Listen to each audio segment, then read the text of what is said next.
Esto, Néstor, No, no, muy enredado. Enredado es poquito para describir, porque viene irremediablemente, Ricardo, una situación de demandas de aquí en adelante. Y vienen fallos del Consejo de Estado, porque al final de cuentas se trata de saber si la primera elección, la de marzo pasado, fue o no legítima y legal. Sí, por supuesto, y me parece además curioso que la doctora Rojas, pues la entiendo, pero pues obviamente los hechos sobrepasan lo que ella dice, en el sentido de que supuestamente el gobierno del presidente Gustavo Petro no está detrás de esta determinación. Por supuesto que lo está. No, pues, el pecado original, usted lo decía, Néstor, es la determinación de la ministra de Educación, Aurora Vergara, que no firmó el acto administrativo posesionando a José Ismael Peña. Ella se molestó cuando yo le dije que ahí arrancaba el problema. Es cierto. Pero es que el Consejo Superior, con voto de estudiantes, con voto de profesores, con la participación y aceptación del método de los delegados del presidente Petro, produjo una elección y Néstor, será y el me deja Consejo darle de Estado. un último dato para entrar a este debate. Le dijo una y otra vez la doctora Rojas que nunca se había usado esa metodología, el método Borda, que es ese voto ponderado de ir sacando un candidato, pero nos acaban de enviar quienes participaron en la elección del profesor Moncayo el acta de esa elección, y esta metodología ya se había usado. Fue el acta 10 de 2000, en marzo 17 y marzo 28 del año 2000, donde se usó esa metodología y ahí se reeligió al profesor Moncayo usando la misma manera como eligieron a Peña. Aquí está el acta. No, evidentemente el método Borda, el método que aplicaron este año, no era la primera vez.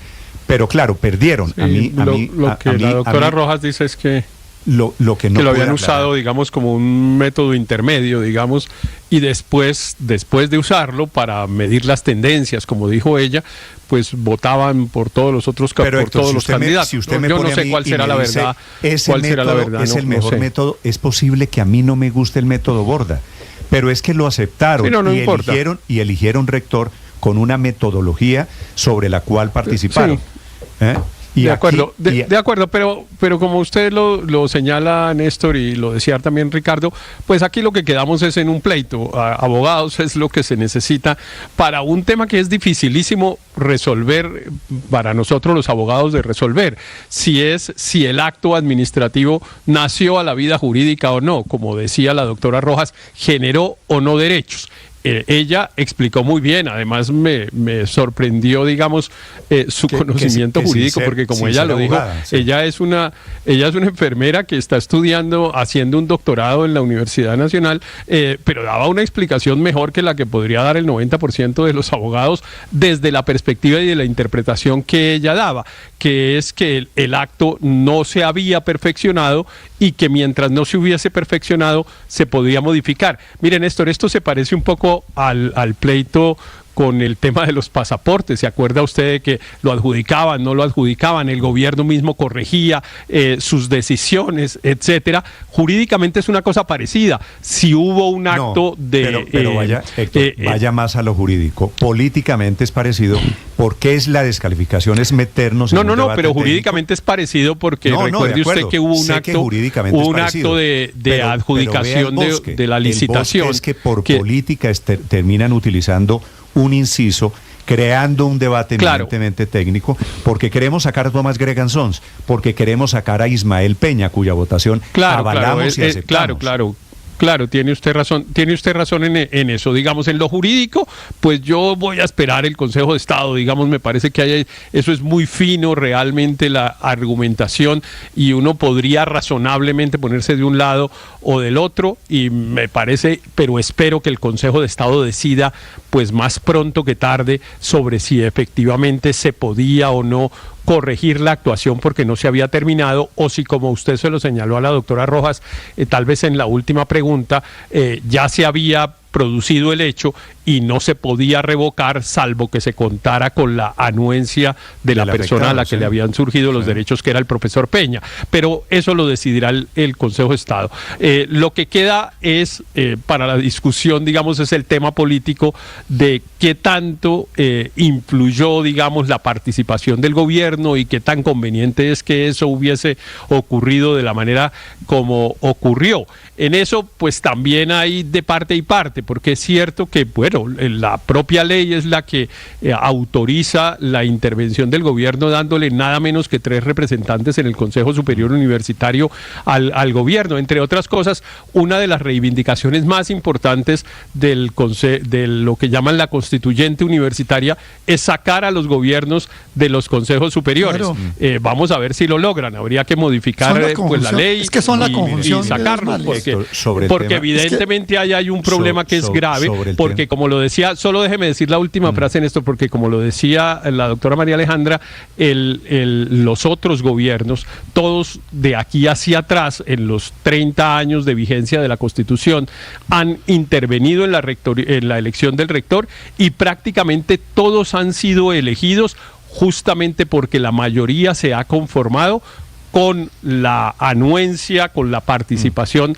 de los representantes gubernamentales en el Consejo Superior. No hay ningún rector de la Nacional. Sí, no, pero es usualmente al revés, Héctor, porque los delegados del gobierno se suman o terminan respetando la opinión de los delegados de profesores y de estudiantes. Aquí lo que pasó es lo contrario, y es que el gobierno tenía una opinión, y por eso la diferencia entre marzo y junio, casi 3 meses, es que cambiaron a la delegada de los estudiantes que había votado por Peña. En fin, claro, el tema es autonomía universitaria y el tema es la mano del gobierno. Por eso le pregunté a Aurelio, a la doctora Rojas, si es posible que el próximo gobierno, cualquier sector político, va a llegar a la Universidad Nacional o a la Universidad de Antioquia a hacer lo mismo, creando el antecedente que acaba de pasar en la Universidad Nacional.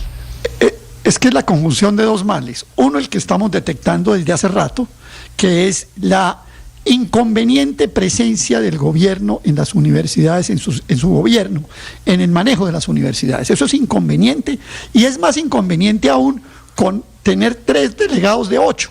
O sea, que se consigue 2, que efectivamente fue lo que se hizo, para tumbar al que quiera. Es más, consiguió la representante nueva de los estudiantes, que apenas tuvo el 12% de participación en su elección, si es que de mayorías estamos hablando.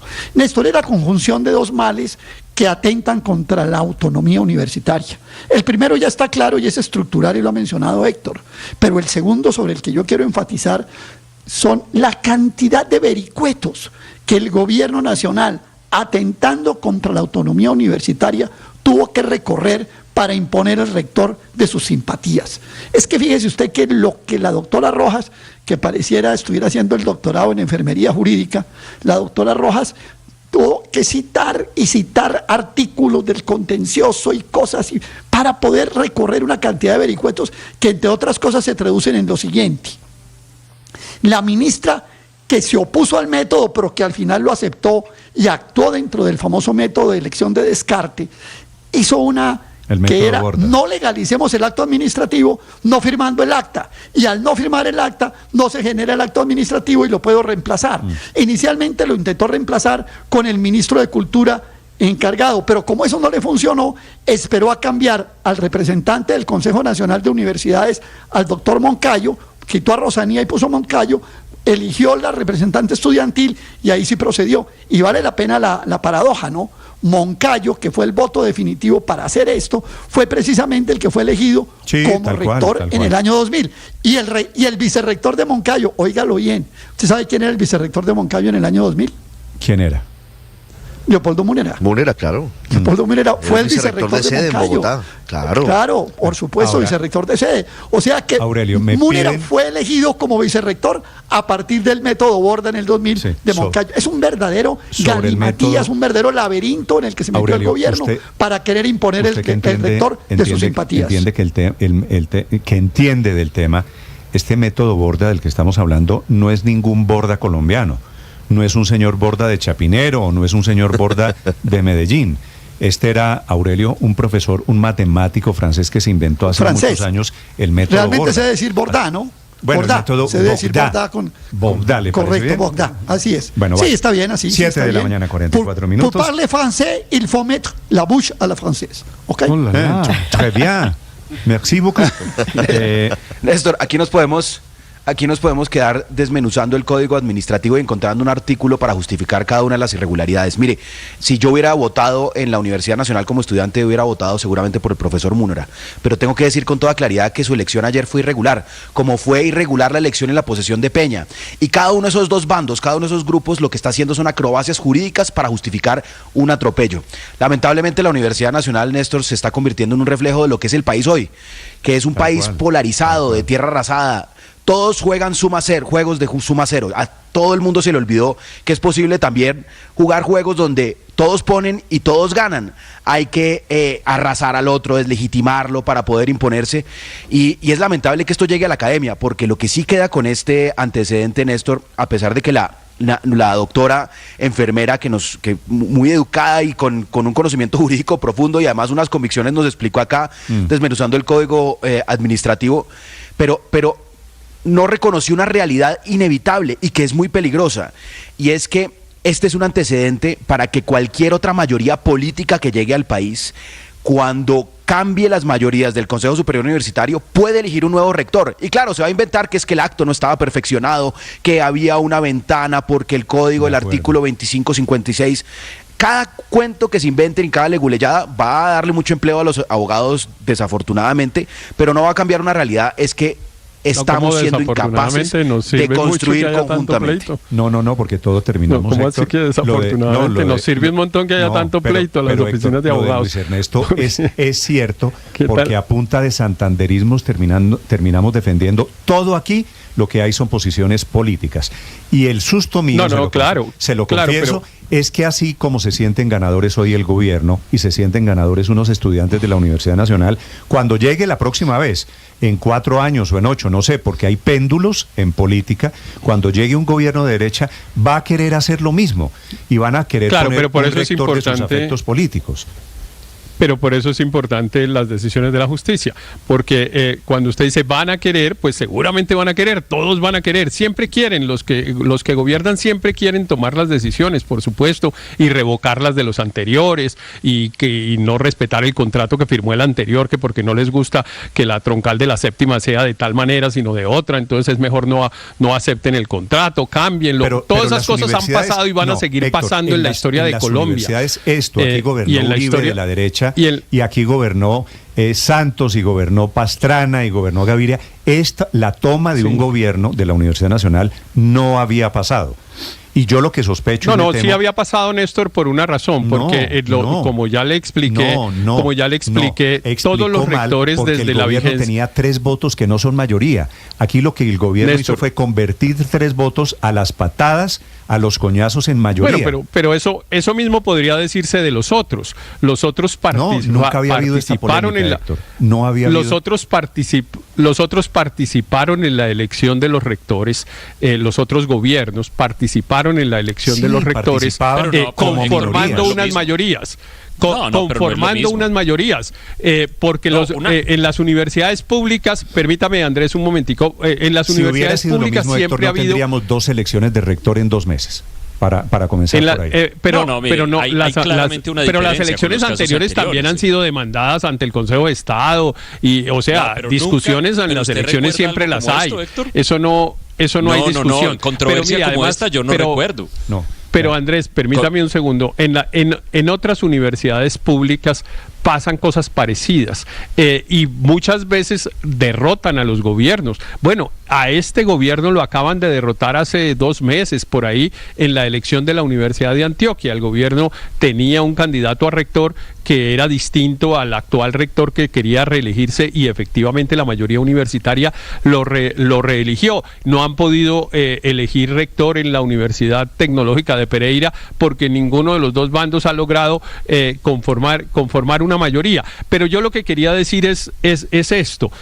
Todas estas cosas, digamos, la tranquilidad de esas arbitrariedades que estamos señalando, es que los jueces son las que nos lo resuelven. Usted intenta presentar esto, Héctor, como si hubiera pasado siempre en la historia de Colombia. No, porque los gobiernos tienen una participación, pero no imponen un candidato usualmente. Y una cosa, Néstor, y esto lo digo y esto lo digo sin ninguna simpatía que no tengo por el señor José Ismael Peña, que además me parece la verdad un poco patética la manera como ha tratado de aferrarse a ese nombramiento, que es francamente ilegítimo desde muchos puntos de vista, eso de irse a posesionar a una notaría y todo ese tipo de cosas.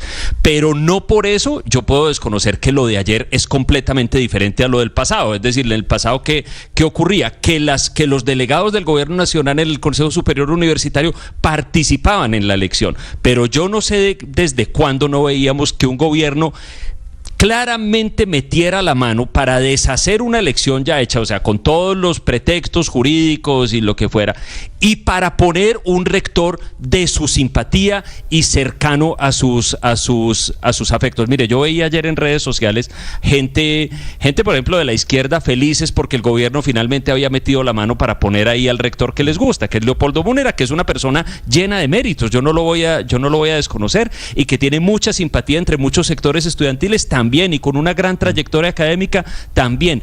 Pero yo me pregunto si son conscientes del precedente que se está sentando, y es el que ustedes discutían ahora. Entonces, que en un gobierno de María Fernanda Cabal ella va a meter la mano para poner a Miguel Polo Polo de rector de la Universidad Nacional. ¿Eso es lo que queremos? No, lo que necesitamos es verdadera autonomía universitaria, no que le pongan el rector que le guste a uno, sino un procedimiento y una autonomía lo suficiente como para que las elecciones sean legítimas y no tengan interferencia. ¿Usted es egresado de la Nacional o estoy equivocado, Andrés?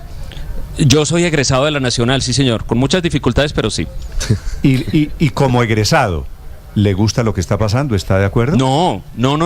Okay. E insisto, no me gusta lo que pasó antes tampoco, es decir, esa elección de José Ismael Peña. Yo creo francamente que lo que muestra todo esto es que el sistema de gobierno de la Universidad Nacional está caduco, ya no funciona, hay que cambiarlo, hay que darle verdadera autonomía a la universidad. A mí, insisto, no me gustó lo que pasó en la elección de José Ismael Peña, no me gustó la manera como él ha tratado de aferrarse al cargo, pero tampoco me gusta ver que el presidente de la República meta la mano ahí para poner una persona de sus afectos, y más aún que gente de la comunidad universitaria celebre eso solo porque también simpatizan con esa persona. En el futuro va a ser otro que no les guste. Yo creo que eso es tan evidente que no sé cómo no se dan cuenta de eso. No me vuelva a poner el ejemplo que me acaba de poner. ¿El de Polo Polo? Toco madera. A ver, Ricardo. No, solamente un dato que no es menor y que tiene que ver con la coyuntura política que vivimos. En su discurso de anoche, el nuevo rector Leopoldo Múnera, habló y apoyó la constituyente universitaria, que ha sido el mismo discurso del presidente Gustavo Petro. Así que aquí se unen diferentes piezas del rompecabezas que tienen que ver con las movilizaciones políticas que está teniendo el presidente y el gobierno nacional. El presidente Petro, aquí de acuerdo, ha sido muy protagonista. Ha sido protagonista, ha sido determinante en todo lo que está ocurriendo, Néstor, pero quiero hacerle arqueología a las redes sociales del presidente Petro porque voy a hacer futurología. Le garantizo que en un par de años, cuando haya cambio de gobierno, si es que lo hay, Néstor, le van a sacar el siguiente trino al presidente Petro. Voy a abrir comillas. Las universidades públicas merecen la democracia, y la democracia universitaria consiste en que se puedan expresar las bases mismas de las universidades. La autonomía universitaria es democrática. Este es el trino que le van a recordar al presidente Petro cuando haya un gobierno que intente imponer la voluntad en cualquier universidad. Hay cargos, hizo carrera María Camila el tema de que es la democracia. Y que es el hay voto, formas de democracia, ¿no? Y que es el voto de los estudiantes y el voto de los profesores. Fuera de decir que participaron en esas consultas entre el 12 y el 15%. Una baja participación. Sí, muy bajita participación. Pero además... También, pero eso también es tratar de legitimar las reglas, Néstor. No. Votaron y ganaron. A ver, esto obviamente, como decía alguno, es el reflejo del país, una enorme polarización enfocada en quitarle la legitimidad al otro. Que no es legítimo, entonces yo puedo hacer todo lo que quiero. Terrible. Pero si estamos hablando de autonomía universitaria, pues se acerca más a ella aquella decisión que coincide con el deseo de los estudiantes, mayoritario, el deseo mayoritario de los profesores, el deseo mayoritario del gobierno. ¿A usted le parece que es más importante? Porque muchos gobiernos han influido. Aquí la verdadera batalla es democracia versus tecnocracia y mérito. No creo que sea así, pero es que el otro tampoco era tecnocracia. Lo de la elección del doctor Ismael Peña no solamente generó un sismo y paralizó la universidad, sino que no dejó contento a nadie, sino a una minoría que no sabemos quién es. Y estamos todos defendiendo, o muchos defendiendo, es que la mano invisible de la legitimidad de la elección de Ismael Peña, que también está en duda, porque lo que no puede seguir pasando, y deben cambiar las reglas, es que todos los que ganan la elección entre los estudiantes no salen elegidos rectores. Eso es una torpeza más en una universidad donde la gente es participativa y se le educa en derechos. Entonces, aquí por lo menos, por primera vez está coincidiendo el que gana las elecciones Álvaro, estudiantiles y profesorales. Le pido que me disculpe.